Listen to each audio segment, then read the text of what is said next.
अस्सलाम वालेकुम।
और इसमें हम थोड़ा सा नमक मिलाएंगे, एक चुटकी काली मिर्च का पाउडर, और इसमें हम थोड़ी सी सोया सॉस भी मिलाएंगे। सोया सॉस मिलाने के बाद हम इसको फ्राई करेंगे।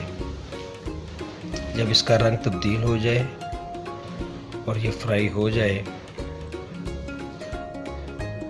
तो हम इसको निकालेंगे। ये देखिए इसका रंग तब्दील हो रहा है। अब ये तकरीबन फ्राई हो चुकी है।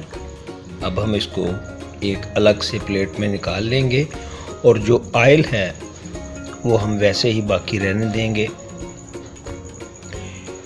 इस तरह हमने इसको प्लेट में निकाल लिया और जो बाकी ऑयल बचेगा उसमें हम जो कटी हुई गाजर है उसको फ्राई करेंगे।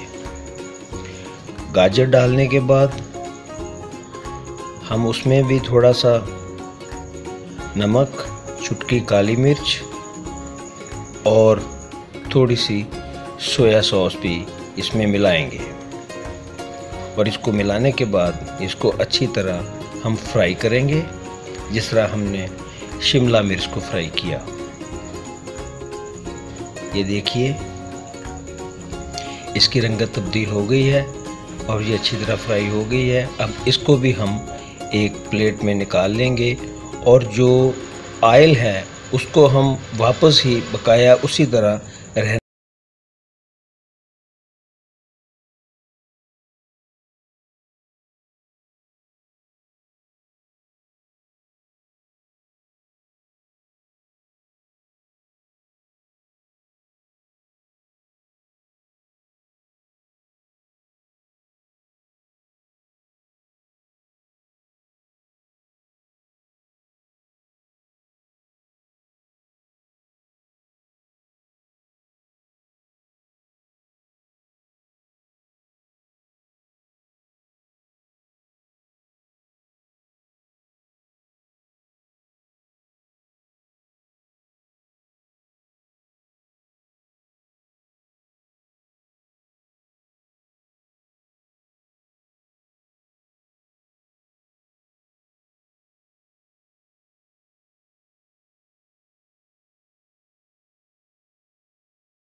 करना है।